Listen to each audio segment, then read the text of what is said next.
You've tuned in to the Crispy Noodle Podcast. You realize what you've done? With Rich Liebig. The real gangster plays his cards, right? And Michael Costanzo. What was that you just read? Let us be the Crispy Noodle in your vegetarian salad of life and boring news. Good times, noodle salad. The point is, you now have the ability to be happy. And now, here's Rich and Mike on the Crispy Noodle Podcast. Woo! Yeah! How you guys doing? What's up, everybody? It's time for this week's episode of the Crispy Noodle Podcast. Let us be the Crispy Noodle in your vegetarian salad of life and boring news. Folks, it's our job to give you the most interesting bits of world sports, entertainment, odd news, and whatever else we happen to stumble across. Isn't that right, Mike? That's right. We bring it to you with our unique sense of humor and wackiness. You never know what you're going to get here on the Crispy Noodle Podcast. That's right. We have a couple topics prepared for you in the world of sports, entertainment, and odd news. But, you know, we'll go off the beaten path. We'll have some fun in this next hour or so of news topics. We've got a lot to get to in sports, entertainment, and odd news.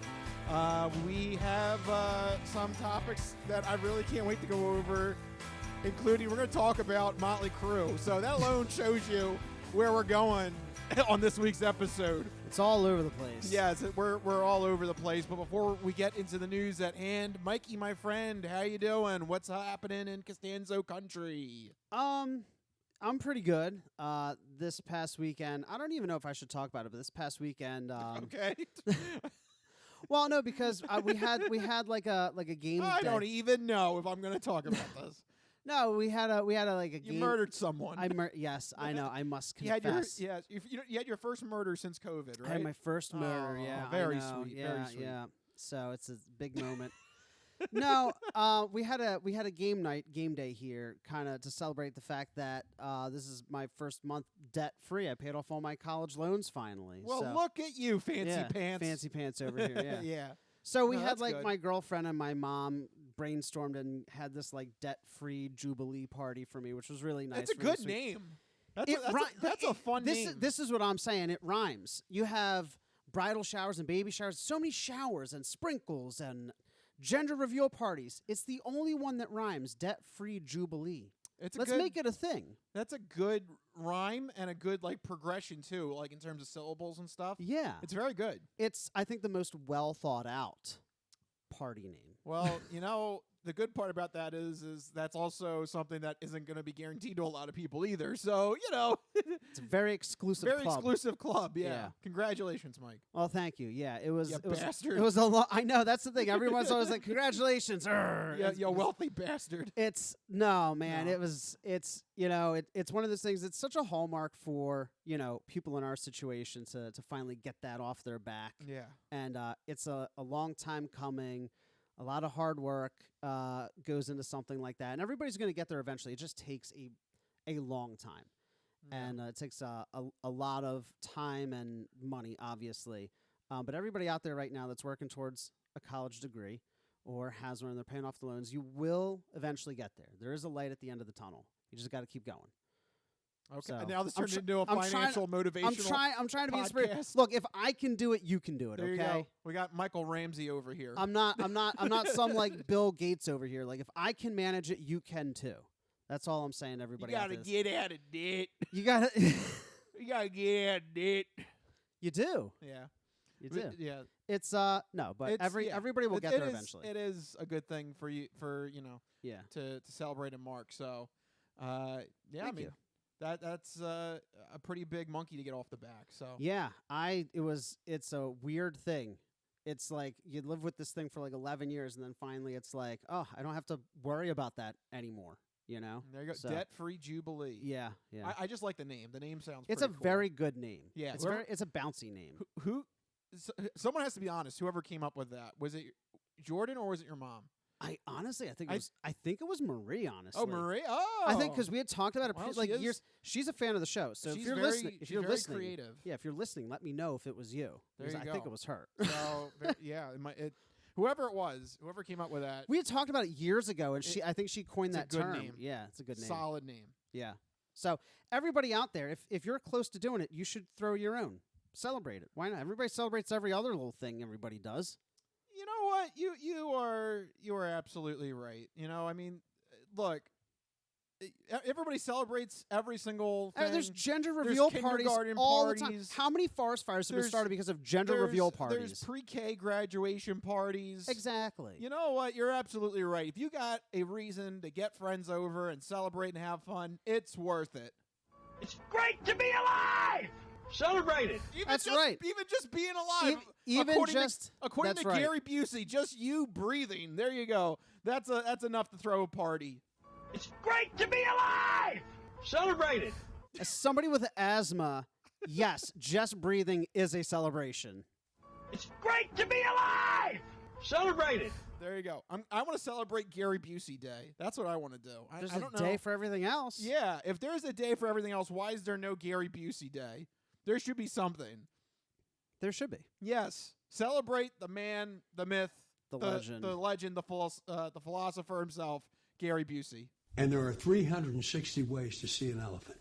If you put an elephant in the center of a circle and go around that circle 1 degree at a time, you will see that same elephant in 360 different perspectives.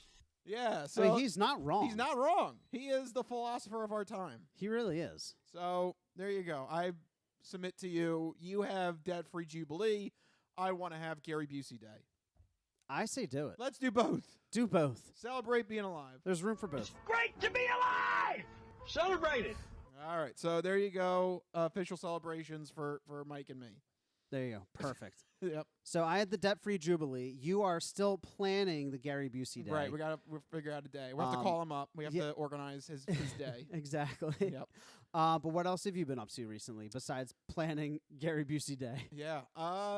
That's a good point. I mean, really, at this point, I've really just been catching up on TV shows that I mentioned last week and everything like that because it was, coming off of the hiatus and the wedding and everything. Yeah, I had to play a lot of catch up. So, something I missed last week's on last week's podcast that hit me that I totally forgot. I watched Moon Knight. Oh, I just started that actually. That was interesting. I was not expecting. I wasn't sure where that one was going. I was like, Yeah, It kind of seemed like its own solo project. It didn't seem like it was going to connect with anything. Okay, so I'm 3 episodes in, and you're telling me that in the second half of the season, it's going to start. Like, because right now I'm a little lost. I'm like, what? Like, why does any of this matter? Yeah, so I'm going to say it's a good standalone story. Okay. It works on its own as a essentially a long 4 or 5 hour movie. It's just like its own separate little thing. It's not really involved in anything. It's just a solid. Okay. At least as of now. I mean, it's Marvel. I'd have to imagine at some point they'll pull him in. They'll tie in somehow. Or there's gonna be some weird reference. But as of right now, he's on his own. Its own. It was kind of actually, it was a little bit like a bit of fresh air because I kept expecting where's the crazy cameo? Like all of a sudden Nick Fury bursts into the scene and he's like, "We need you at Avengers HQ." I thought Thor would show up. I'd be like, "We haven't heard from Thor. His movie's coming out. This is another godlike kind of thing." Yeah. I thought for sure Thor was going to show up at some point. No, it never happened. It's his own thing. That is kind of refreshing. Nice. Yeah, it was like okay, no, this is separate. Not everything has to be connected. This is Oscar Isaac's little project here for right now. Let him breathe. Let him have his own shabam here. He's doing a fantastic. Like I said, I've only had the first 3 episodes, but he's doing a fantastic job. Yeah, and he has to play 2 characters. Yeah, which was very interesting. Yeah. So it's cool stuff. I recommend it. I can't wait to see how it all plays out because right now at the midway point, I'm like a little lost. I'm like, all right, like why? What is going on? Why do I care about this? What is the point to all this? Like, where is the story going? Right. You'll find that answer in the next couple of episodes. Okay. But I say it's a breath of fresh air that this wasn't part of some overarching Avengers or, other big plot. Thor. I thought Thor was going to show up. I thought that was going to be like the tie-in because he's like a godlike kind of presence and. Right. It's all about the Egyptian gods and yeah. Yeah. And I like the Egyptian mythology too. Yeah. That works well for me. I'm enjoying it so far, yeah. You what? I love cats. You love cats? Just like the Egyptians, they love cats. So we're bros. They do. They worship them. Yep. Cats are the guardians of the underworld. So wow, there you go. That's pretty badass. They go right past like cats get a bad rap, but I've only ever had good experiences with cats. Yeah, cats are cool. People are like, oh, cats, they're mean. They scratch me. They hiss at me. They don't like yeah. But I mean, like sometimes big dogs jump on you. Yep, that's and true. like I don't want to be licked, and they're scary. Sometimes they bite. Like animals are animals. I don't know where this is going. I'm just saying sometimes cats get a bad rap. Thank you. As someone who represents the cat nation, we respect that. Thank you. I like. We will take your. I like cute animals wherever I see them. Now, if a cat scratches me, I don't like that cat. If a dog bites me, I don't like that dog. But right, But when it comes to mythology, Egyptians had it right. That's right. Cats are the guardians of the underworld. I love That's right. It. There's just tiny tigers and lions hidden in like a cute face. Yeah. Until they strike. Anyway. There you go. That's our quick little personal bit to let you know what we've been up to. But let's get to the news at hand. And there is quite a good handful, actually, to go over with everything going on. So let's launch into the first batch of topics with the Sports Sampler. So you're not good at sports. It's a very small part of life. Sports. In your face. Ha ha! Sports coming at you in your face here in this first part of the show. And we're going to have a quick 2-minute drill here to light it up. You ready, Mike? I'm ready. All right. The 2-minute drill is on. There you go. What do you have? All right. Well, this week it's pretty simple. We have just one kind of confusing head scratcher of a football story. Cleveland Browns quarterback Deshaun Watson. He just got there into town, recently picked up by the Browns this offseason. He decided he's going to skip town, and instead he's going to travel with the other offensive players to the Bahamas for off-season workouts. A team-building exercise. Oh, yeah. I'm sorry. Does this not seem really weird to you? What a team-building exercise. Come to the Bahamas. Yeah. So Watson, in case anybody forgot, is currently facing 22 civil suits for sexual misconduct and is also under NFL investigation for possible code of conduct violations. Don't you think you'd want to keep your head down and lay low for a little bit and not take the whole team to the Bahamas? Well, I mean, I don't does know. This seem like an odd choice to you? Yes, it does. I'm more concerned with what the Browns think they're going to do. Because none of this makes any sense if the NFL is going to suspend Deshaun for any amount of time. Are they hoping that Baker is just going to be like, oh, I guess I'll play again? Because they still haven't gotten rid of Baker Mayfield.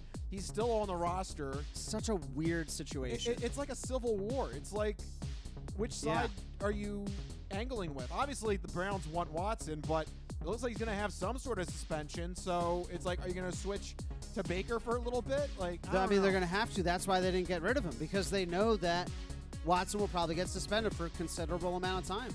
But, that's also is part Baker of it. going to want to play? Right. Is Baker even going to want to play? He feels like he's been disrespected. I don't think he got invited to go to the Bahamas on this trip. I can't imagine that you would bring, like, your main quarterback competition to your team building exercises. So, I don't know. This Browns mess is a whole big F up. That's what I have to say. I have no idea what the Browns are thinking. It's just stupid from top to bottom. You know what else is stupid from top to bottom? The 76ers. Oh, God, no. Do we really have to go in here? Do we ever really have to talk about this? I think we technically... No, God! No, God, please, no! No! No! No! Oh, no! We suck again! Yeah. Ain't that the truth? And yes, I think technically we have to talk about it because we're a Philadelphia area-based podcast, and this is, unfortunately, a Philadelphia team. So the 76ers, they trusted, but the process once again failed them as they fell to the Miami Heat 4-2. Wasn't really much of a competition, was it? Well, it could have been. Well, coulda, shoulda, woulda, but was it? So here's the thing. They lost the first 2 games of that series without Joel Embiid. Then Joel Embiid makes his triumphant return with the mask so that he can get together and help the Sixers get at full strength. They win 2 games in Philly. Game 5, the crucial Game 5, the series tied at 2 apiece. And man, I'm looking at the score. They just lay a dud. 120 85. That's embarrassing. That is atrocious. That is embarrassing. We're talking about modern 2020 NBA basketball where Man. offenses regularly score triple digits. And you mean to tell me we couldn't get Joel Embiid and James Harden? We couldn't get this score up to triple digits? That is shocking. I know, seeing, well, one, a score that low, but then also the margin of victory, 35 points. Yeah. What in the world are they doing? Look, next to a Game 7, the most important series in a playoff scenario is going into Game 5 when it's tied 2-2. Yeah. Because that effectively determines how the end game happens. Right. And they go into one of the biggest games ever and lay a dud like that. Just utterly embarrassing. And then they follow it up with another embarrassing performance back home in Philadelphia where they just look flat, they look defeated, and they lose and let Miami win the series in Philadelphia in Game 6. Didn't even force a Game 7. You gotta force Game 7. Come on. Especially in Philly. And then to that top is it unforgivable. And then to top it all off, they catch Jimmy Butler walking through the locker room after the game, shouting, "Tobias Harris over me?" Yep, that's wow. right. Wow. I mean, like, the Sixers did it. He had an axe to grind, didn't he? Yep, and he's absolutely right. The Sixers should have hung on to Jimmy Butler and not Tobias Harris. I will never forgive the Sixers for that move. That might go down as one of the worst decisions in Philadelphia sports history. I mean, you talked about it back when it happened. You know, you made the point that Jimmy Butler brought a certain fire and a fight to this team. And that's what I've always said that they've lacked. It's this team that was brought up on trust the process and tanking. It creates a losing culture in an organization. And they're kind of soft and, like, hapless because of it. I mean, you're talking about two of the biggest games this season with Game 5 and Game 6. And they just weren't connecting. They just weren't together. They lost by 35. In a playoff game, yeah. Like, 35 in modern basketball, that is... like embarrassing. Yeah. And I really thought for sure the axe would come to Doc Rivers, but the Sixers. But like, why? He's made it to the playoffs several years in a row. But they can't punch the wall. They keep getting to the second round, and that's it. Yeah, but between the year they went and played the Raptors. It always happens. The same thing Something that happens in the second round, and you would think coaching something would happen that they could at least, turn the outcome a different way. No, because they think they just need that one big name player. That's why they went out and they got Harden, who did nothing. Yeah, Harden did not live up to his trade expectations in these two crucial games either. They think they're one player away from winning a championship, except they've been one player away for like 4 years now. So it was utterly embarrassing. I'm shocked that the Sixers the next day came out and said Doc Rivers will remain our head coach. I really thought that would have been the axe to fall. Until they start missing the playoffs, because, I mean, look, it's the same thing that happened with Reed and with Doug Peterson in Philadelphia. If you're making the playoffs, you're going to stay as head coach because in the organization's mind, if you make the playoffs, you're 1 or 2 moves away from a championship. And in football, that's the case. Not basketball, because they let in so many teams in the playoffs, that's not really the case. Actually, you know what? That's a fair point. They do let in like 30. They do let in like 28 of 30 teams. So 20 or 30, or was it 20 or 30? Still not good. Yeah, it's too much. That's 2/3. Yeah, but they should just let everybody in. Just make the entire season the playoffs. Right at this rate, yeah. Screw it. LeBron James. Team with the best record at the end of the year wins the championship. Just. And be done with it. Oh, you're saying that? Oh, I thought you were saying everyone. They're letting in 20 out of 30. Yeah, I thought you were saying letting everybody in the playoffs. Oh no. Yeah, because LeBron James, he does, that's a guy like, yeah, I'll skip the first, couple weeks of the season. Who cares? Yeah, he will. But to go back to this story, it's painful to be a Sixers fan. I don't know what else this team can do. Like they've already kind of now they got a tank again. Well, they can't. They got to run with Joel Embiid and Harden, but why? And Thibault as their big three. But it's not working. They got to at least do it another year and see if maybe a different outcome comes out. I mean, you can say part of it was due to the untimely injury to Embiid in the first round. But again, that's a coaching call. That why was he in that game? Oh, with the they pretty much had that game lock, stock, and barrel, and he left Joel Embiid in that game, and he got hurt. So I don't know. To me, I would focus the guilt on Doc Rivers, but apparently the Sixers don't see it that way. They're going to keep him another season. Going to try and run it back and see if they can improve. But I don't know, man. That was a rough exit. If I was the Sixers GM or owner, I would definitely be more demanding of a change or something.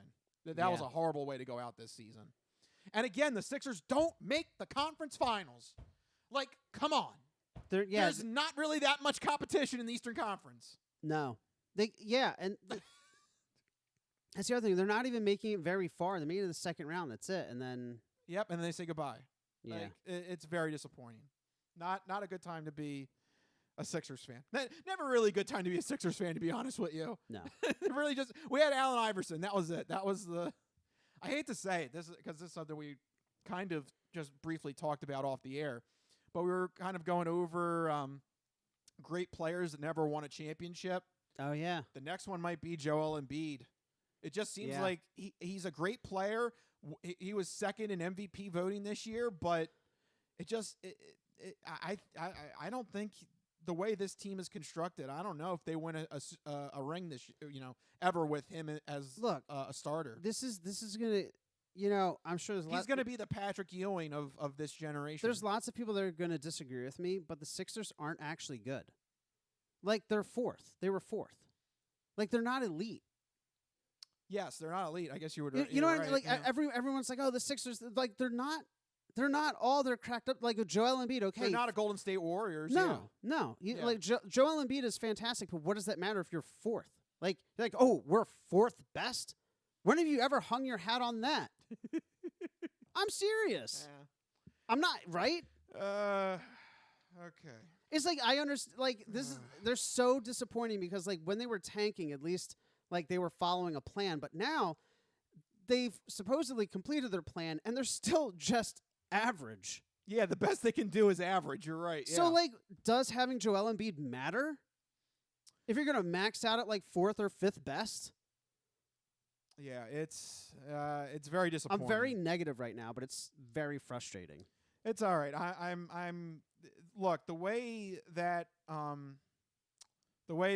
series ended left a bad taste in everybody's mouth. Yeah. I don't even like basketball, and it annoyed me. There you go. That's how much it shows you that here in Philadelphia, just very, very disappointing way to exit the NBA playoffs for our Sixers. So go Phillies! Woo! Yay! Woo! Woo! Okay. How about we get to something you will be interested in? How about the Eagles' schedule? We had the NFL. Hold on. Actually, wait. Just a side tangent. Okay. Why is the NFL trying to make like a schedule release an event now? I have no idea. The NFL is so obnoxious. Roger, you got lucky with the NFL draft that's like the off-season event of the year, Yeah. The event of the off-season. Right. Stick with that.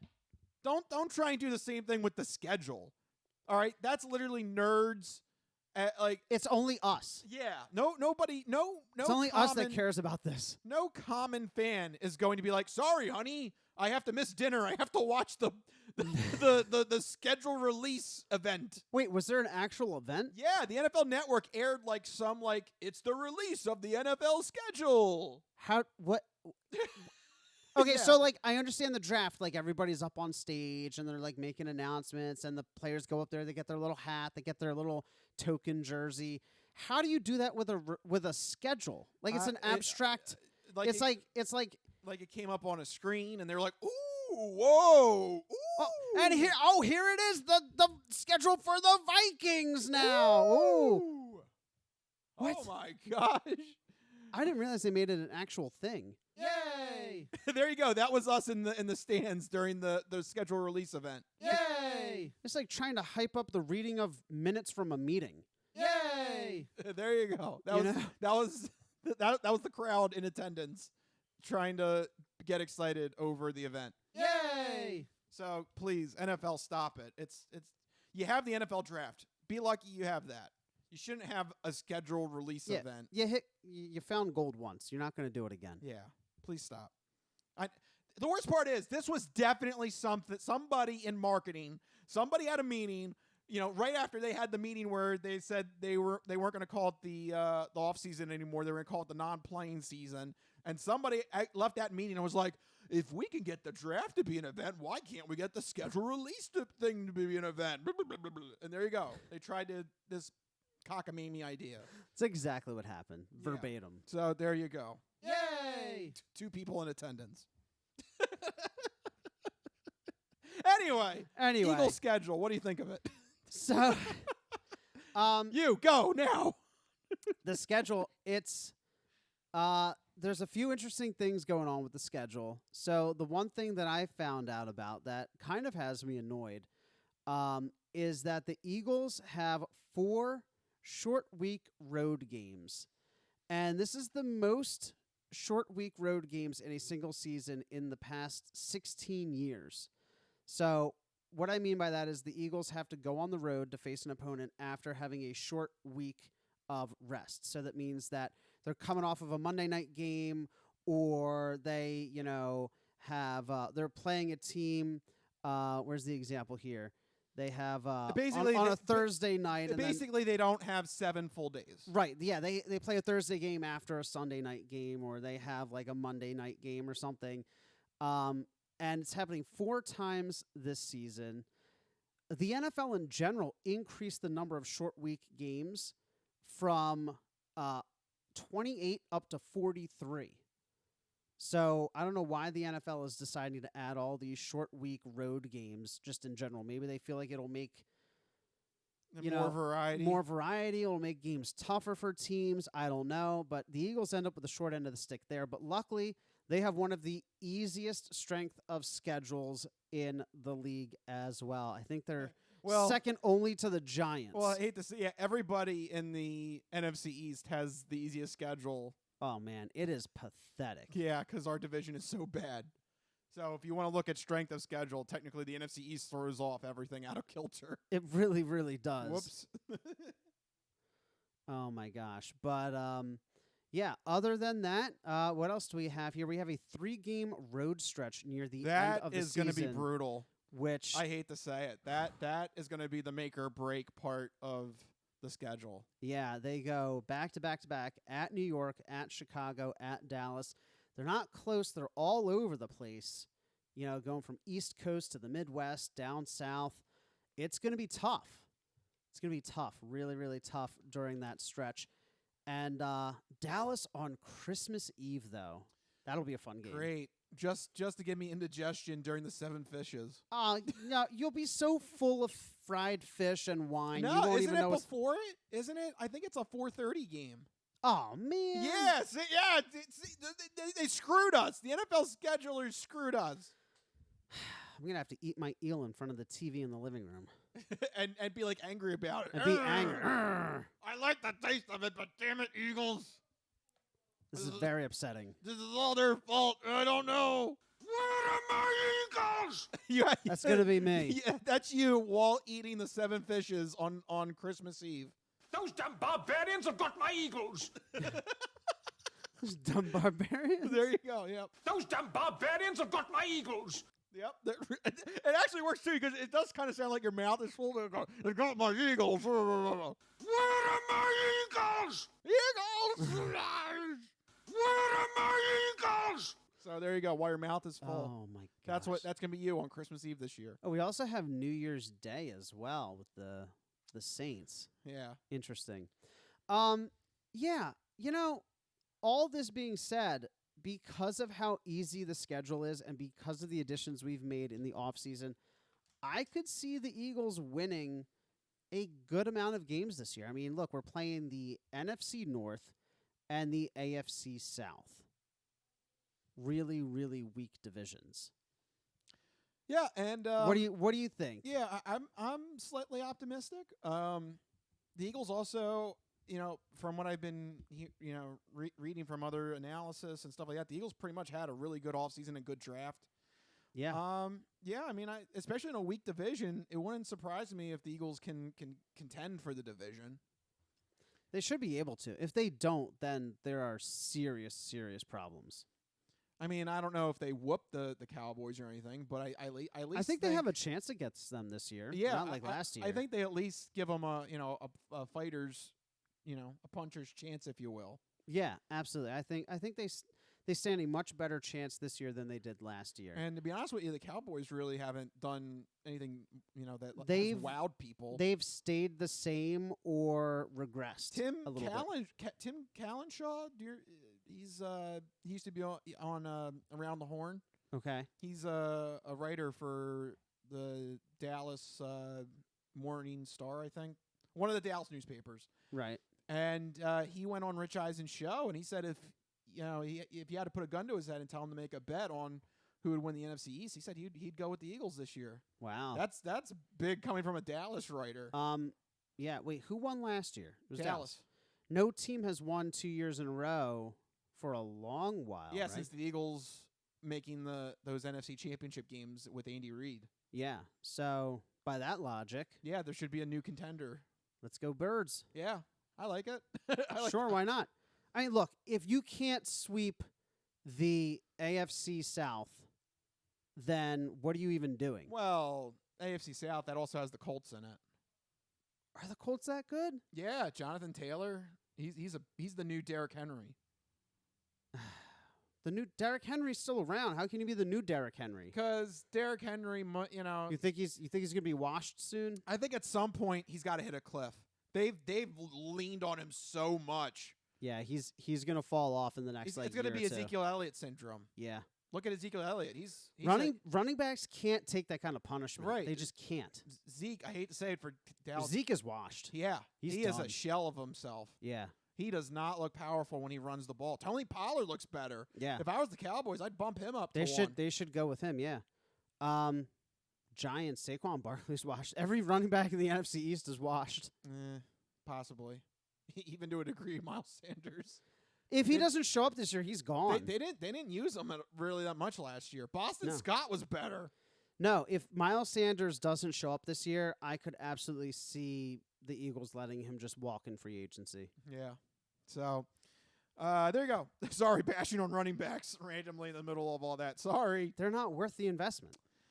All right, so there you go. A quick little reaction to the Eagles schedule there. All right, and before we wrap up the sports sampler, you know that if there's a golf event, I have to at least mention it for a little bit. Of course. There is the PGA Championship this weekend, the next major, because I forgot. Everyone forgets. They moved the PGA Championship up from August to now May. That's a big jump. So that it goes Masters in April, PGA Championship in May, U.S. Open in June, and the British Open in July. I mean, that makes sense. One a month. Yeah. So instead of dragging it out until August. No, we're taking this one by one in the month, per month. And that's right. We're getting it out of the way. So that makes sense. So they moved this one up. The PGA Championship this year looking to be another one where the best of the best are playing. This year going to be at the Southern Hills Country Club in Tulsa, Oklahoma.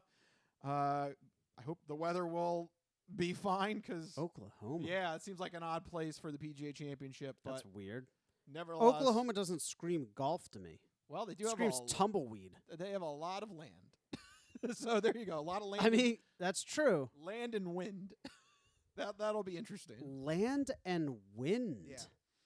Yeah. If you're looking to bet, the favorites for going into the field are Scotty Scheffler, winner of the Masters, and John Ram, who is just one of those perennial favorites. They're both around 10-1 or 11-1. Which, by the way, again, another high mark for the supposed favorite. Just like going into the Masters, really, we're kind of in this uneven field where nobody is like a dominating force. Yeah. I mean, the favorites are 10-1. That's still pretty long shot odds. It is, yeah. But it seems that it'll make for a more exciting event if the bookies think that everyone's more evenly matched. Yep. Then you've got names like Rory McIlroy, Justin Thomas at 14-1, Colin Morikawa 16-1, Dustin Johnson 18-1, Jordan Spieth, Cameron Smith, Patrick Cantlay 20-1, Xander Schauffele, Hideki Matsuyama 22-1, Shane Lowry at 30-1, Will Zalatoris 30-1. That would be interesting because we love saying his name, just like Brooks Koepka 35-1. And then we move on down the list to other golfers in the field. Tiger Woods is going to play this one. Okay. He's listed at 50-1, obviously, because he's still got a lot of work to do coming back from that injury. But a huge show of positive recovery that he was able to play at the Masters and, frankly, did better than I think anybody thought he was going to do. So, I don't know if I would be willing to place a bet on Tiger Woods. Just throw $1 on him. But it's nice. It's nice to see him in the field and that he's at least probably going to be contending at least. So I mean, if he's there, then he has a shot. That's right. An outside shot, but a shot. That's right. And then you've got other names as well. I gotta admit, with this being with this one being in Southern Hills Country Club in Oklahoma, I don't really know this course at all. So I'm kind of going into this one blind, to be honest with you. Well, that'll make it exciting for you. Yeah, I mean, look, that's kind of the flip side of the coin is it's not. You like to see the classics, but you also like to see the new stuff. Right, you're going from the Masters where you know certain holes like right off the top of your head, like such holes are iconic that if I was playing how I would play them. Right. You could get the details of Augusta down to a T.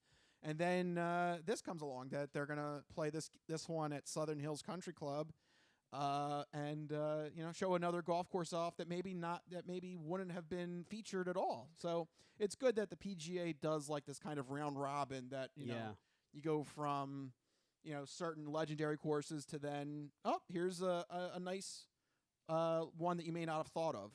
Yeah, I mean, look at the 1 year U.S. Open was at. It was right here. It was right. Wasn't it? Yeah, it was. What was it? Marion Golf Club. Yeah, that can happen. So it's cool that you get those like pockets of like, not for lack of a better word, but like a local kind of feel. Right, like lesser known. Yeah. Yeah, for the PGA, golf courses, right? Lesser known for like the PGA Championship and the U.S. Open, which they can make their decisions as they see fit.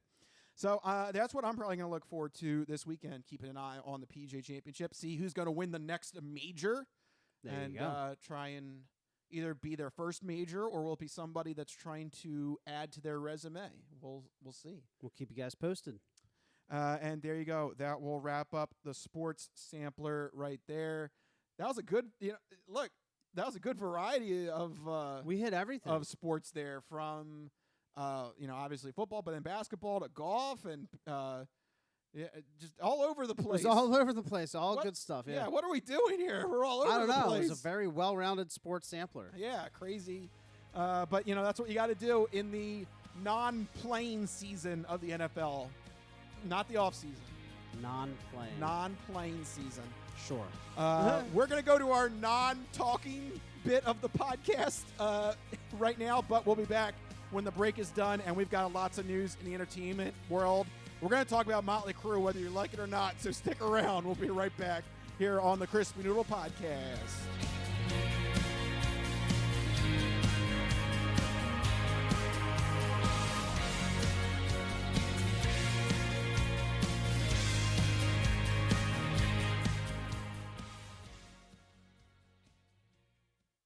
Ready for the weekend? Happy Friday.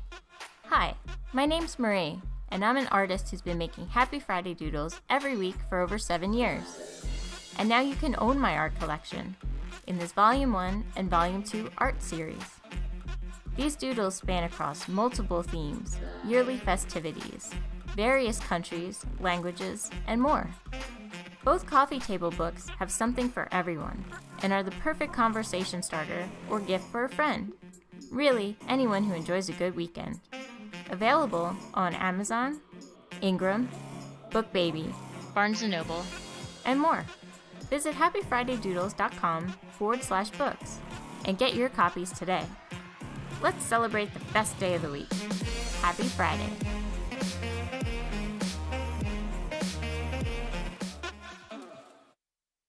if you go to Taco Bell at 3 a.m, this is what you're gonna get.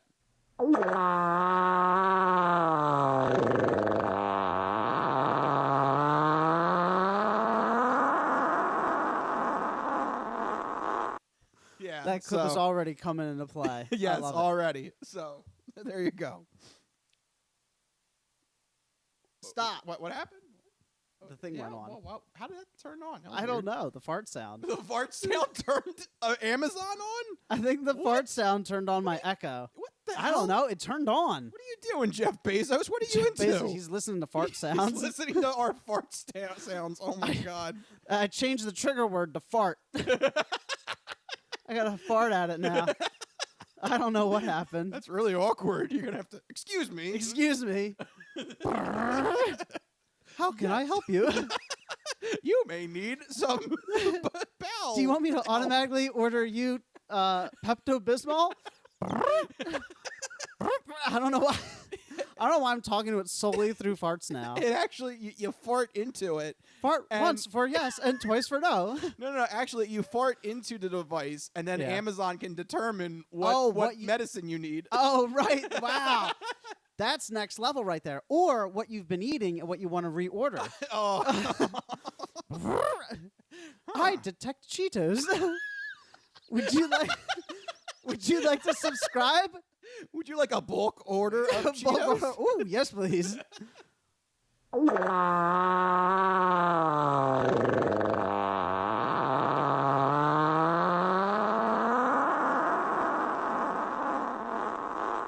Cheetos ordered. Cheetos. That story took a turn. Yeah. Cheetos ordered. Okay. All right. There you go. The latest from Jeff Bezos and Amazon. It's amazing technology, I tell you. Yeah. The Game Show Marathon is back for another record-breaking year. Watch as game show fans recreate 24 of their favorite game shows, all to raise money for Child's Play. Child's Play helps and heals children in hospitals and domestic shelters through the power of play. You can watch the fun go down on June 4, 2022, and you can donate now at GameShowMarathon.com.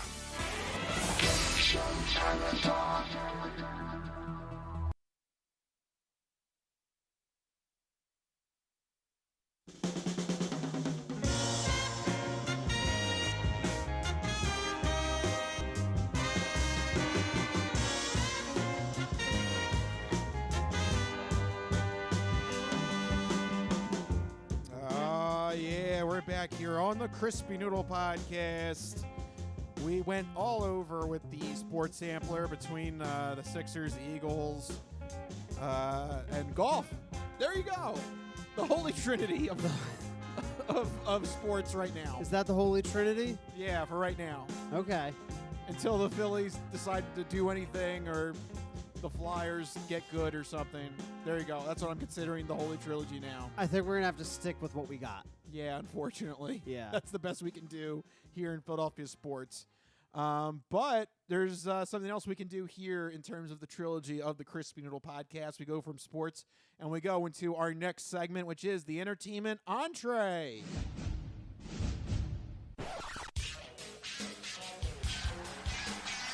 And now, the latest in movies. The Simpson guy writes to movies. Dear Die Hard, you rock. Especially when that guy was on the roof. Music. I know what that is. That's music. Video games. I'm Commander Shepard, and this is my favorite store on the Citadel. Celebrities. You really know Warren Beatty? Yes, I do. I took a leak next to him once at the Golden Globes. And more. You were the all-singing, all-dancing crap of the world. This is the entertainment entree. Oh, yeah, and we're going to start this one off kind of with a throwback to what we used to do on earlier episodes of the Crispy Noodle Podcast. I used to do a random clip of the week. Yep. This is kind of in that same vein, and it's also good because in our header there for the liner for the entertainment entree, we say we do music, we do movies, TV, video games, and music, and sometimes we gotta skip some music news. But this one we got to talk about So this is good. It's music and it's random clip of the week vibes.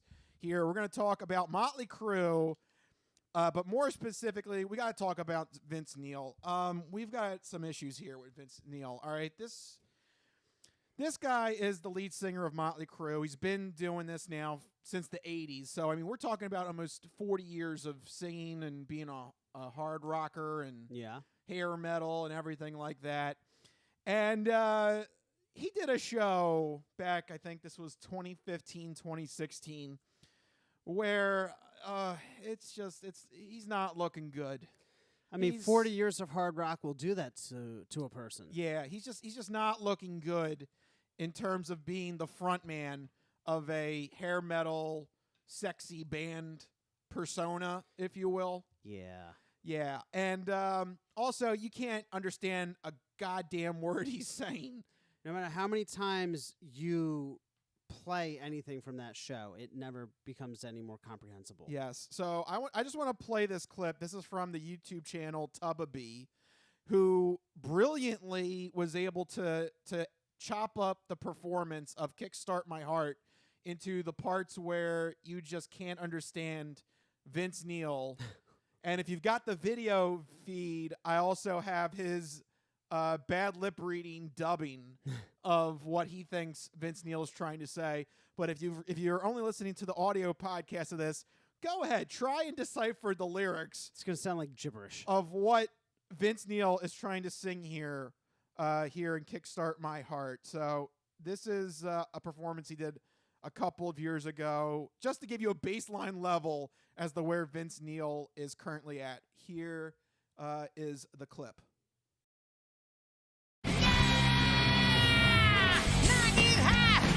Speed, just feel funny cops over me. My house, what up? Now I got the cops helping me. Midnight, 103 in my house. What up? Ooh, ready girls. Ooh, ready now. Oh, yeah.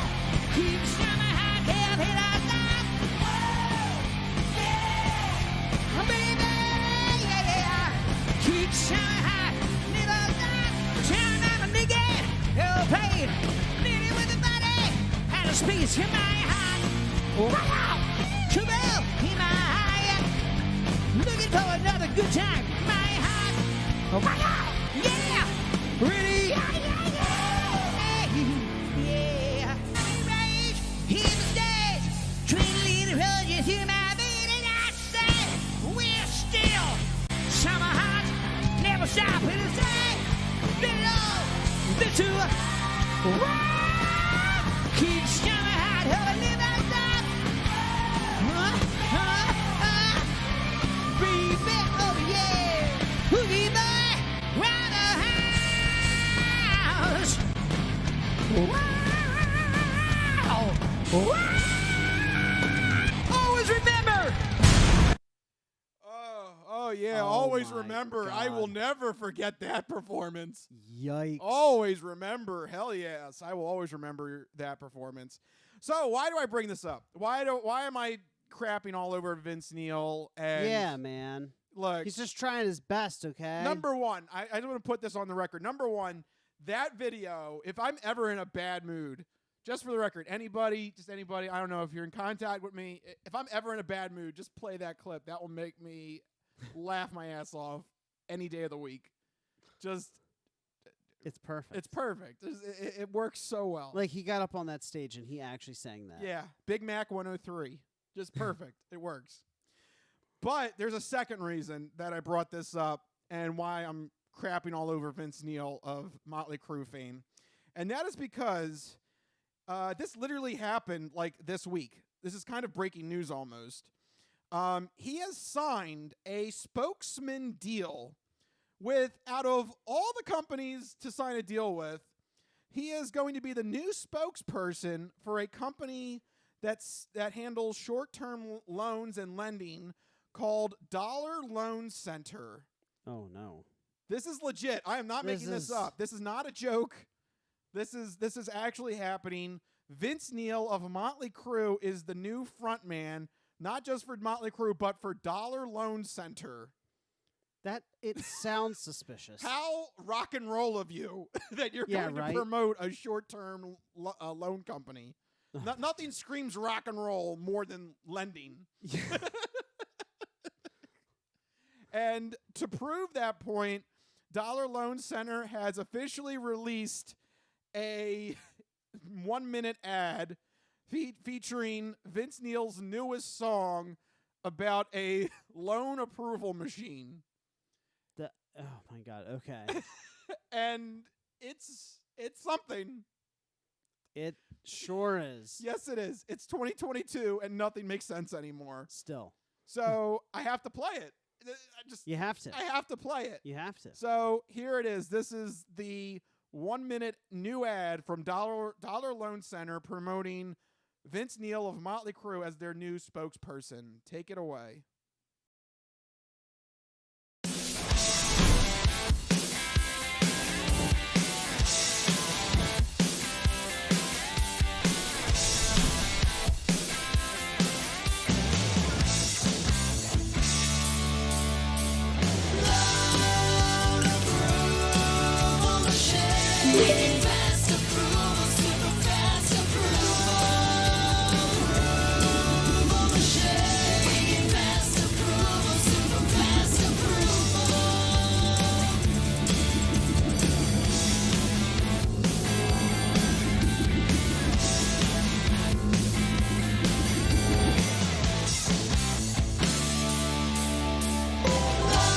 Yeah! All right! That loan approval machine rocks.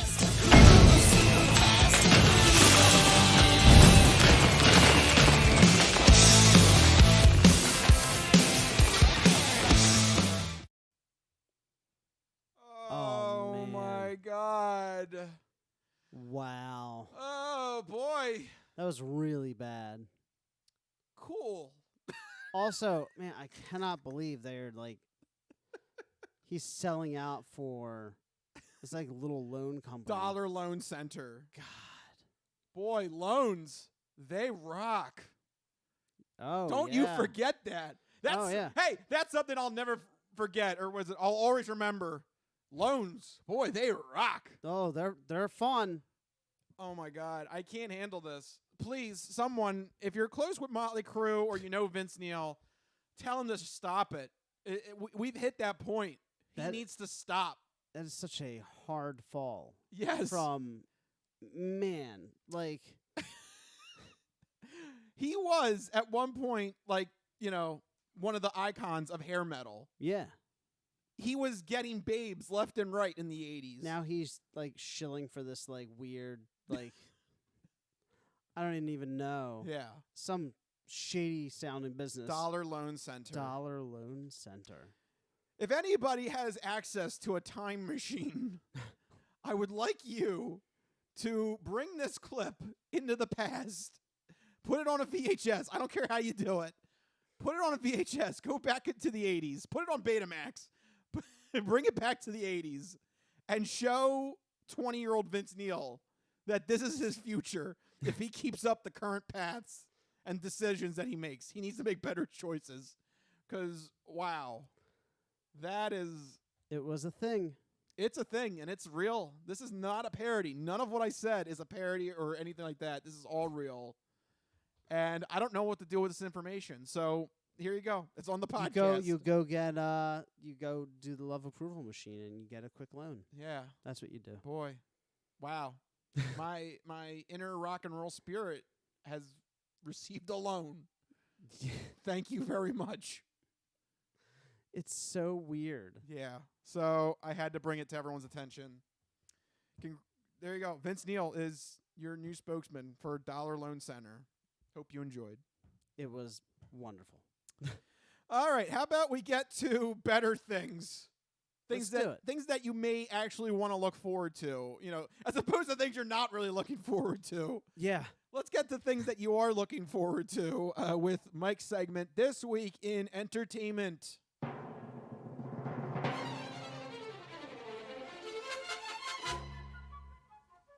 All right, when you're not looking forward to the loan approval machine, You're looking forward to TV. Yes. Because there's 2 shows coming out this week that I think everyone will want to keep an eye on. These two very specific shows for us, Rich. The first one is right up your alley, George Carlin's American Dream. Yes. Coming to HBO Max and HBO this weekend in a 2-part documentary about the comic's life and career. So a little bit of a unique release here. Both parts are available to stream on Friday. However, if you're watching on the HBO channel, Part 1 airs on Friday at 8 p.m. and Part 2 airs on Saturday at the same time. But regardless, you need to go check out this documentary. I'm looking at the cast right now of all the different comics that are involved as part of this, talking about George Carlin and honoring him. You got Chris Rock, Stephen Colbert, Jerry Seinfeld, Bill Burr, Jon Stewart, Patton Oswalt. I mean, the list just goes on and on and on of every major comic for the past several decades. I mean, talking about George Carlin and his contributions to the world of comedy. So they're doing interviews. They're having bits from his various stand-ups. It sounds like it's perfect for George Carlin fans out there. So I assume you're going to be checking this out this week. Absolutely. I mean, this was the home of George Carlin with HBO, and was really where he was able to be more free and, was able to experiment and get more edgier and darker with his material. I mean, it's only fitting that it would air on HBO. And anybody that wants to write a history of, modern comedy, you can't write it without George Carlin. Yeah. He's a must-have in that history book. So I'm really looking forward to this and seeing what other people have to say about his career. Yeah, absolutely. So go check that out on HBO and HBO Max. And this one's for me and the other dinosaur nerds out there. Prehistoric Planet airs Monday, May 23rd on Apple TV+. The team behind BBC's Planet Earth has once again enlisted the help of David Attenborough to narrate a 5-part series, this time focusing on the wildlife during the age of dinosaurs. So imagine Planet Earth except with dinosaurs. Read a brief article that says that this is some of the most accurate representations of how dinosaurs probably looked and acted back then. So it'll be very interesting to see, this very apparently scientifically accurate representation. And also the CG is top-notch, some of the best out there when it comes to showcasing dinosaurs and what they look like and how they acted. So I'm really eager to see this. It airs, I believe, 5 straight days in a row, all on Apple TV+. So go check out Prehistoric Planet, coming to Apple TV+ on Monday. And that's what we're looking forward to this week in entertainment. All right, Mike, thank you for that segment this week in entertainment. All right, let's get to something that I teased last week, but now you've officially seen it. We're going to go back into the Disney Marvel realm, and we're going to recap our reactions to Doctor Strange in the Multiverse of Madness. We've both seen the film. We're both caught up to date. I guess it's safe to say we're officially entering spoiler territory. Oh, yes. All right, so spoiler alert. It's a spoiler! Ooh, it's a spoiler! Don't listen! Go away! So there you go. If you haven't seen the film, we give you a fair warning. There you go. Yeah, so not only spoilers for Doctor Strange 2, but also WandaVision, because these two things are, so closely tied you can't really separate the two. But WandaVision is must-see, I think, in order to understand this film. I think it's absolutely essential viewing. I talked about it with my parents and my girlfriend after we saw the movie, and I said, if I understand why some critics are critiquing this film kind of negatively, because they say that it's so into the Marvelverse that it doesn't stand on its own. It's almost, incomprehensible if you don't have a huge encyclopedic knowledge of the MCU. Now, to that, I would counter and say, I mean, that's kind of what you're signing up for with a movie that has multiverse in the title. Yeah, and also that's kind of any sequel. Like I'd have to imagine. It's not only is it a sequel, but it's a sequel in a shared universe, and it's specifically about the multiverse. So you have, it's the interconnectedness is part of its DNA. Yeah, like when you go see Empire Strikes Back, I would hope you saw Star Wars before. Hey, I don't know who all these guys in these plastic white outfits are. I don't know. I don't know what's happening here. Why is Obi-Wan Kenobi a weird ghost? Blue ghost? Yeah. What's that about?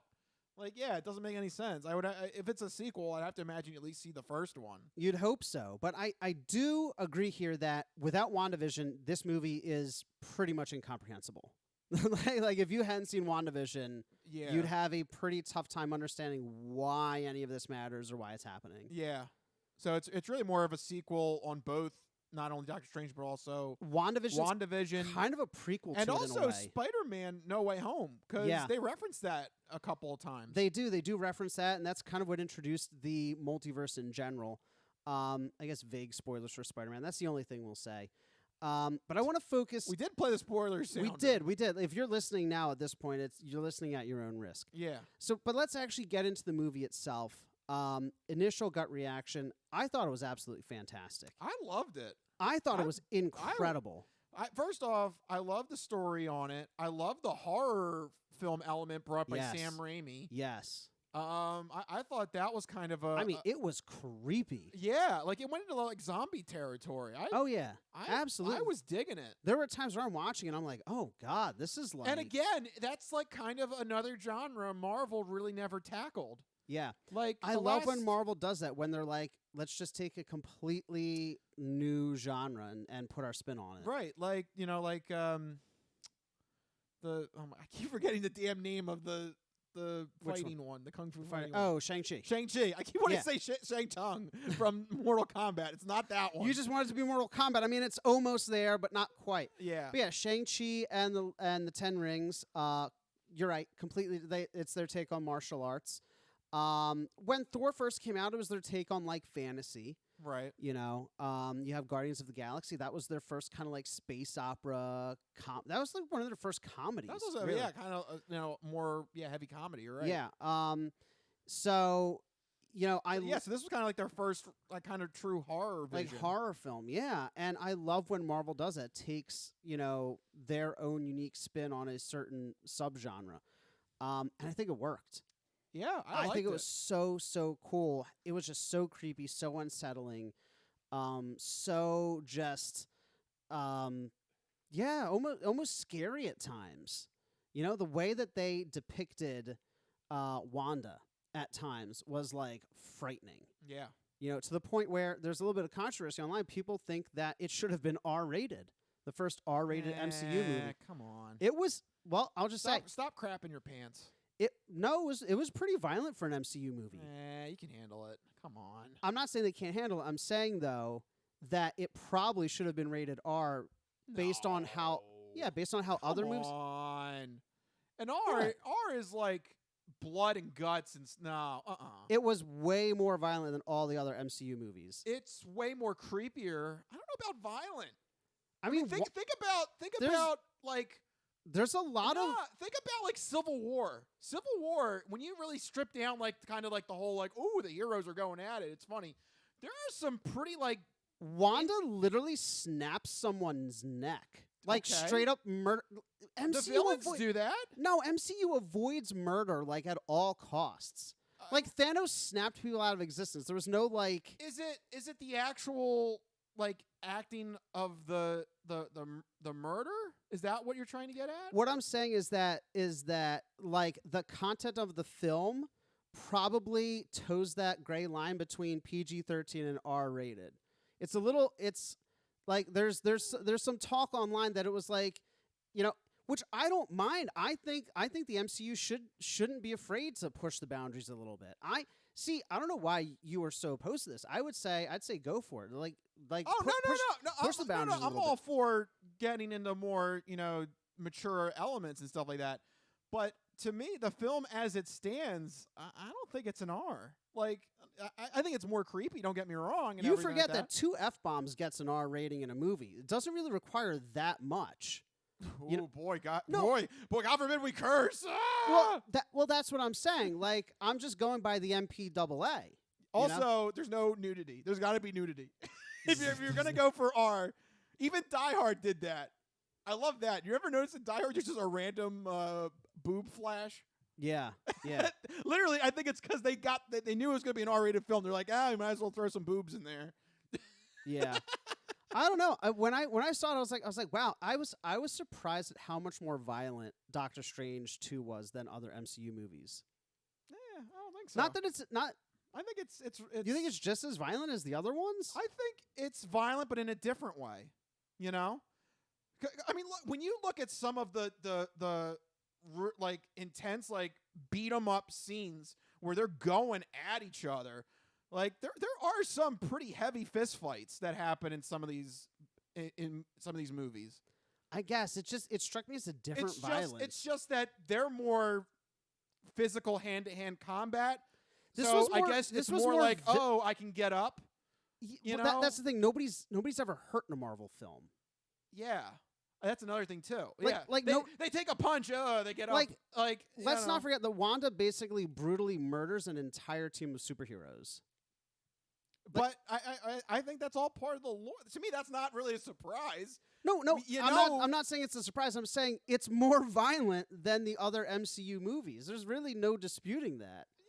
Anyway, I think it's just a different element of being a villain. I mean, I don't know. To me, it's the same. It happens. That's what. At some point, the villain has to prove how badass he or she is, and they got to take down something that you love.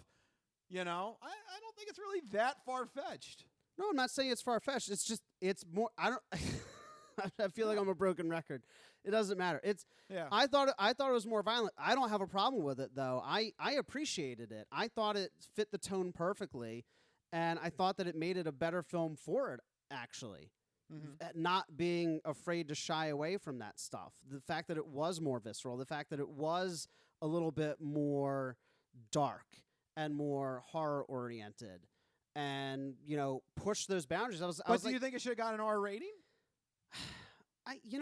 Honestly, I kind of see where they're coming from, because if you look at the totality of the MCU, some scenes I was sitting there, I was like, wow, that's kind of like a little edgy for the MCU. MCU is very family friendly. Like, I think you're forgetting about the context of the MCU movies. Like, the hero punches somebody. He's like, oh, I could do this all day. Wanda was pulling people apart and snapping necks. like when you really think, when you compare that to Thor 3 and Guardians of the Galaxy, one seems very hokey compared to the other. One's very fantastical, and this was more like psychological trauma. Yeah. Okay. All right, that's fine. Yeah. So I don't know. Maybe I'm just numb to it. I think you are just numb to it. But really, I go back and watch some other MCU movies. It's very fisticuffs. But this was I was watching. I was like, oh wow, she just did that. I'm like, okay. I didn't have a problem with it, but I think it made it better.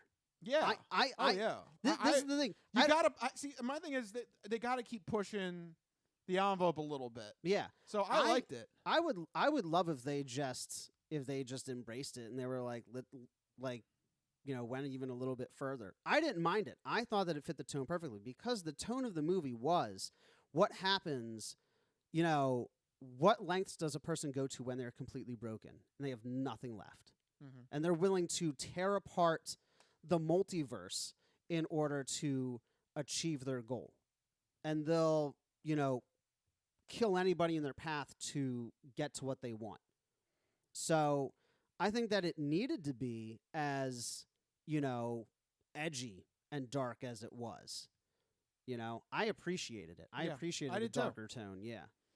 Yeah, but I just don't know if that alone needs an R rating. I think it's fine as a PG-13. I don't know. Maybe I'm just numb. I'm just like, yeah, that's fine.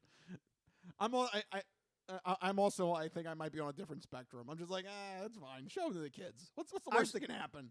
I don't look. Here's the thing. Even if it gets an R rated, kids can still watch it. I saw Saving Private Ryan when I was 13. So I saw Scarface when I was 10 or 11. Yeah, it's whoops.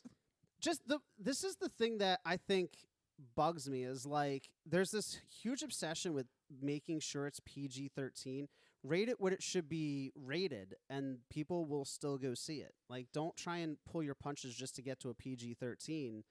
And, but also, like, I don't know. I just, the whole rating thing is just odd to me, to be quite honest. Yeah, I think it's a flawed system to begin with. Yeah, because like 2 F-bombs gets an R rating. Yeah, a boob gets an R rating. So like if Shrek or like, I don't know, make like a Rugrats movie, if Tommy drops the F-bomb twice, R rating. It doesn't like it like it's weird. Yeah. But like Doctor Strange is PG-13 when they're snapping necks. Like what do you consider? I'm going based on the MPAA. Like what is? Yeah, violence doesn't count. Apparently, you see one nipple, it's like, oh, that's it. R. There you go. So it was just anyway. Rating conversation aside, because I do want to get to the movie itself here, because again, what I think needs to be discussed is the fact that it is as much a movie about Wanda as it is about Doctor Strange. Yeah. And I love that aspect. It almost could have been a Wanda sequel. It absolutely could have been a Wanda. Like, this is like WandaVision 2, basically. Wanda Hellscape. Because it's interesting, like, Doctor Strange goes through a character journey, but I think Wanda's journey is more compelling to me in this movie. That's fair. Yeah, I mean, my thing is, what does where does this leave Wanda at the end of it all? Because she gave up the dark power, right? Does she still maintain her status as Scarlet Witch? Does she still remain a member of the Avengers? Does she still stay in league with them? I think she's no longer an Avenger at this point, because Doctor Strange mentioned I can get you back on the lunchbox as a joke, meaning that she's kind of like severed ties with them. I think she is still. I don't think you ever stop being the Scarlet Witch. And to be clear, that's just her name in the comics. Marvel Avengers made that distinction because they didn't have the rights to the name Scarlet Witch before they bought Fox. Right. So she is just the Scarlet Witch. But I think maybe she continues to be sort of like an anti-hero. Which is fine. That's a great position to be in. I'm digging that role. Like, maybe they're like, in the next Avengers movie, they're like, oh man, we're having a tough time against the bad guy. What do we do? Oh, we could always get you-know-who. They're like, no. Remember the last time you-know-who came on the scene? And it's like this whole big, like, ooh, she who shall not be named. She has to go back on the lunchbox. Yeah. But, like, I kind of like that dynamic. The other thing I really appreciated, I thought it was like weirdly powerful, was the final climactic scene where, the villain is bested, because nobody beat the. I don't want to even say the villain was bested, because the villain ends up defeating themselves. Yeah, which she ended up getting what she wanted. Yeah, and then she realized that killing the mom in that universe would be traumatizing to the kids in that universe. Yep. And this is something that I love about character-driven stories that I feel like the Marvel Universe sometimes lacks, is that sometimes a character's needs and wants don't align. And there is a very big distinction that sometimes gets lost between the difference with a need and a want. She wanted her kids, but that's not what she needed. I wish you watched Twin Peaks. Why? You need to watch Twin Peaks. Why? Because there's a scene in it in the revival season where Dale Cooper turns evil, and he becomes like the leader of like this like criminal underground gang, and like one of the guys that are trying to usurp him has like precious information that he needs like coordinates or something, and this guy who's like trying to usurp him has them, and they meet for to go over like what's the price for it, right? And he he gets to a point where evil Cooper is willing to leave, and he goes, well, you can't leave, you need these coordinates, and he just turns to him, and Kyle MacLachlan's awesome, and like just like the most evil villain voice ever is just like, just to let you know, I don't need anything. I want those coordinates. It would make things easier, but I don't need anything. It's one of the most badass moments. That's pretty cool. And that's like kind of what you're saying is there's a difference between there is a difference between need a and need want. and a want. And specifically when you're talking about character I journeys. had to bring in Twin Peaks. Sorry. No, of course you did. But no, I mean, it all ties. At least I didn't back. bring in this one.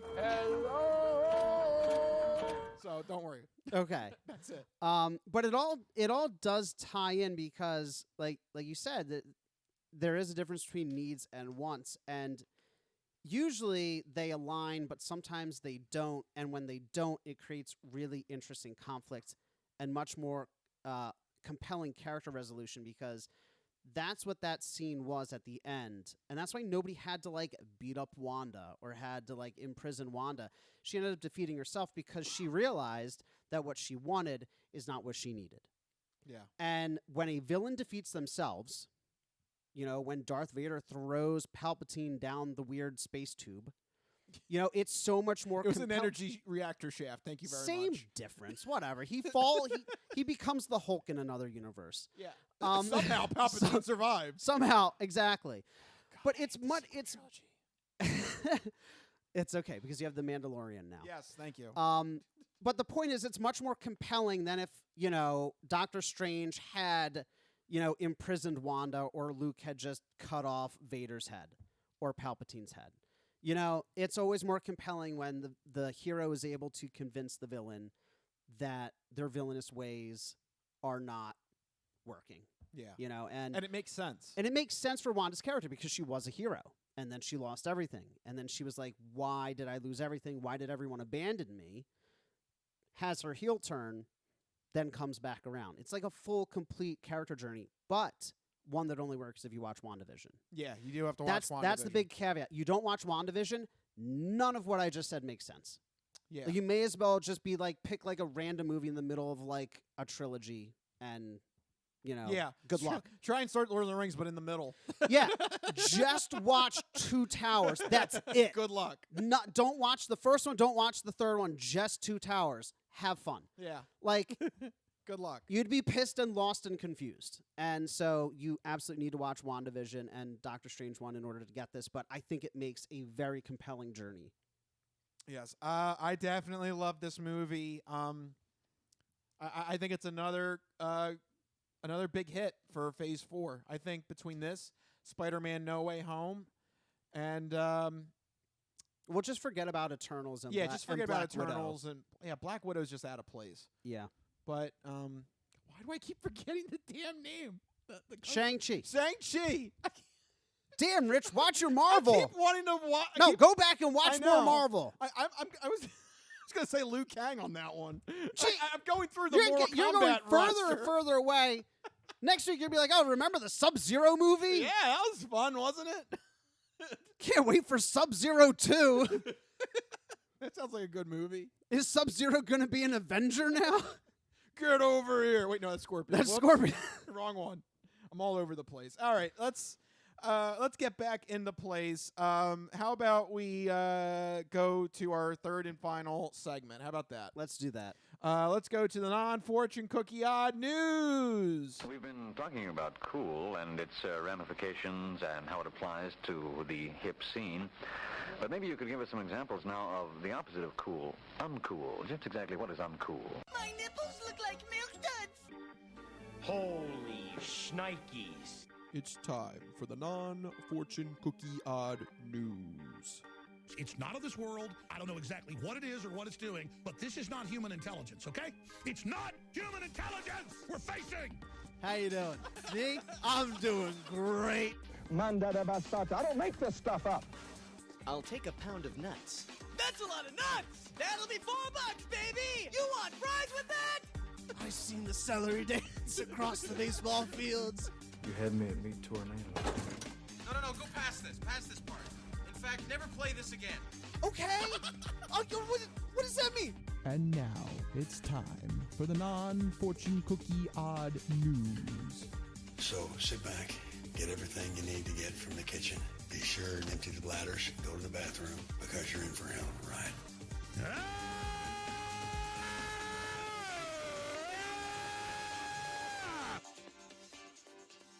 Odd News. That's right, everyone. It's time for the non-fortune cookie odd news here in this segment. Rich researches the news, he reads the news, and I react to the news. He finds a weird and wacky story and keeps it hidden from me, which ensures that all of my reactions are my genuine gut reactions to hearing these stories for the very first time. I don't know what's about to happen. You guys don't know what's about to happen. And even Rich doesn't know what's about to happen because these stories always take us down wacky and wild paths. And I'm ready to get started. Where are we heading to in the odd news? All right. Well, this isn't a very long story by any means, but this is definitely a first here in the odd news. We're going to, of course, our bread and butter here, Florida. Of course. Now, who is this guy in Florida? It's Florida, and they're crazy. And we're going to deal with a little bit of a lover's quarrel here, but the reason why is something we've never heard of before. Okay. So let's get the stage set here. We're going to talk about the case of 28-year-old Florida man Kyle Elias Perez. Okay. Who shares a residence in St. Petersburg with his boyfriend, a 37-year-old, name not given to the news article here. No name? No, that is because the 37-year-old is the victim here. Oh. Unfortunately, Kyle Perez, he decides to wake up his boyfriend at 5 o'clock in the morning. Okay. That's annoying. Yeah, right. Yeah, it's very early in the morning. Not good. And decided right then and there that he wanted to have a conversation with his boyfriend. Okay. About whether or not a penis is more desirable if you're circumcised or uncircumcised. Right there, 5 in the morning. I have a topic I needed to talk with you about. Was he awake all night thinking about this? Like, did he just wake, like, his alarm goes off at 5 and he's like, penises! I have something to say! We cannot achieve much with so small penis, but you, wow, penis so big penis. Yes. But, like, so no, like, really, like, at 5 o'clock 5 o'clock! So topic number 1. Right, exactly. It's as the forefront of his mind. Yes. Cut or uncut. It's like a morning show. And go! Right. But that means that... Here's today's topic. I'm just so confused. Like, did he wake up and, like, was he just like, I need to get this off my chest, like, first thing in the morning? Or was he awake all night thinking about it? Because it's so odd. Yeah. I feel like he was awake at night thinking about it. Because I would don't know. think so. I don't know who wakes up at 5 a.m. and they're like, we need to have a serious conversation about circumcised versus uncircumcised penis. Like, nobody wakes up with that on their mind, right? Except maybe Kyle Perez. So what did they decide? So apparently... I need to know. So the victim, the 37-year-old nameless victim... Wait, how did he become the victim? Because so far this is just a conversation. You're going to see why. Uh-oh. Says that he didn't care either way. Okay. But because it's 5 a.m. and he's like, please let me go back to sleep. Yep. But Perez insisted that he had, quote, a desire for uncircumcised penises. So... So wait, Perez is saying that he himself had the desire or the victim had the desire? Himself, Perez. Okay, so he's like, I only want uncircumcised penises. There was a bit of a nastiness last night, yes? Some very extreme nastiness, yes? Yes. Yes. So I'm assuming that the victim then didn't have one? Is that why this is an issue? Or according to the police report, both the victim and Perez are both circumcised. So, I think... You can't go back. You can add, though, because that's when Perez suggested that they go find a third member so that they could experience an uncircumcised penis. This is a very long-winded way of this person saying that he wanted a three-way. Yeah. I may not know my flowers, but I know a bitch when I see one. Wow. Well, at that point, the victim again said he didn't care, and that apparently angered Perez so much that he got into a fight with him in which he grabbed the victim's arm out of bed, threw him, got him into the wall, and punched him in the face. Oh my God. So now this is a full-blown, like, ripped him out of bed, and now fight has This is like ensued a full-on brawl. At 5 o'clock in the morning. Over circumcised penises. Because he gave the wrong answer. Because he gave... This is why those types of questions are always traps. I mean, there you go. That's actual audio. Yeah. There you go. You gave the wrong answer to this very important question. It's a trap. Yeah. The whole thing is a trap. It's a trap. Yeah. Not good. Man, this is... Oh, my gosh. At some point, they fell down the stairs. Oh, man. Yeah, this is turning into a brawl. This is going to be an R-rated movie by the end of this. Yeah, well, I mean, it starts off with penises. So. Yeah. Then Perez pulled the victim's hair to drag him outside. Oh, my God. Yeah. This is all over this debate. Because he didn't want to... Because he didn't care about whether a penis was circumcised or not. We cannot achieve much with so small penis, but you, wow, penis so big penis. Yes. At that point, I guess, between being thrown into a wall, falling downstairs, and going outside, I guess one of the neighbors finally heard at 5 o'clock in the morning. The neighbor's like, what's going on over there? Yep. And apparently it called the cops because at the point when they were outside, Perez saw the cops and then fled in a rear alley. Oh, my gosh.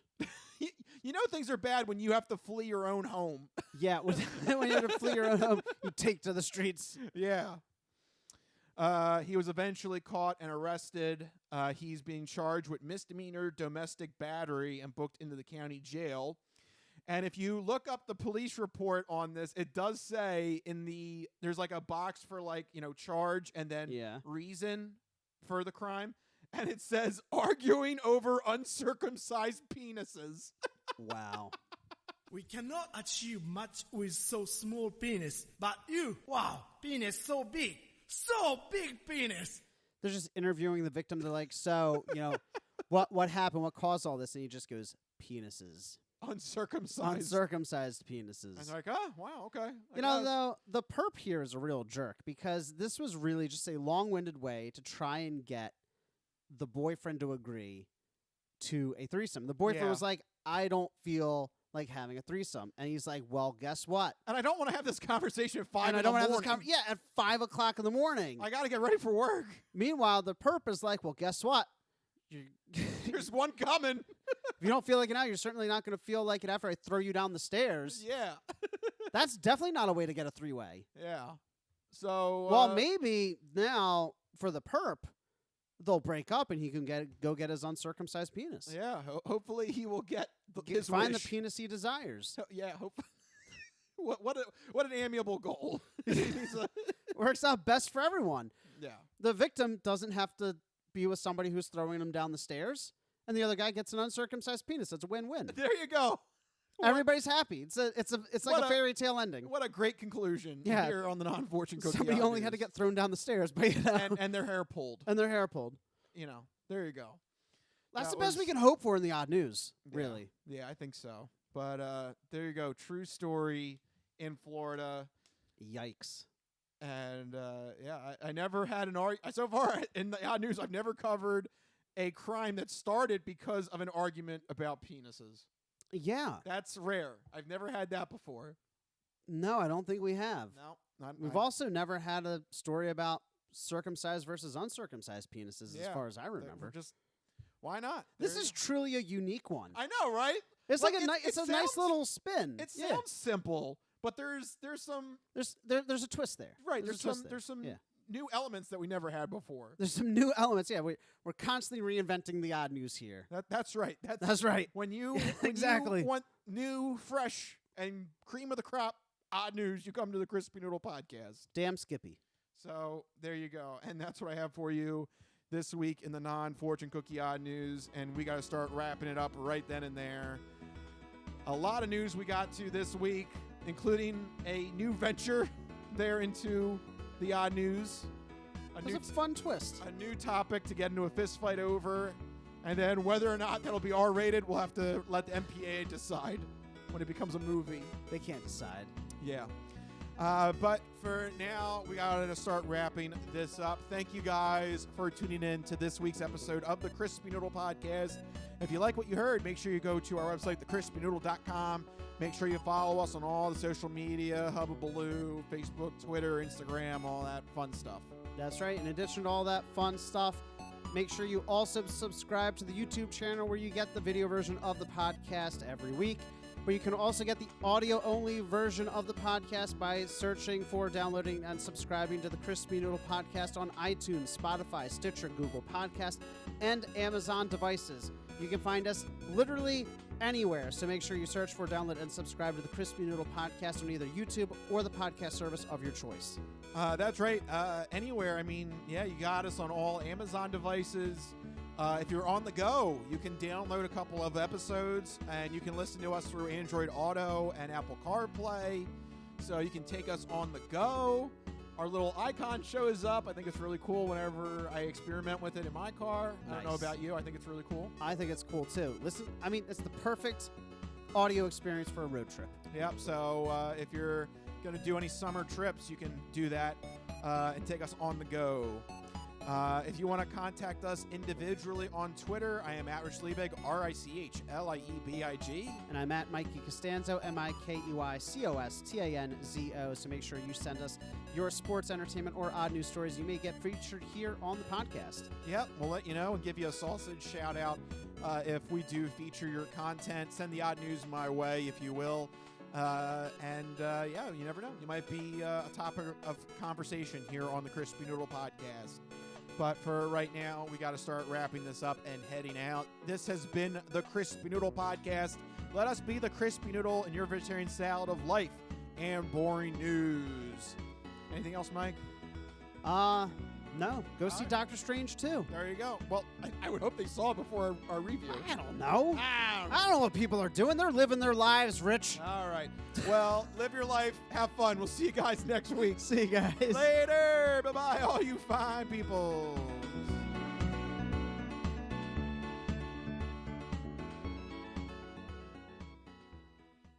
Some of us have great stories, pretty stories that take place at lakes with boats and friends and noodle salad. A lot of people, that's their story. Good times, noodle salad.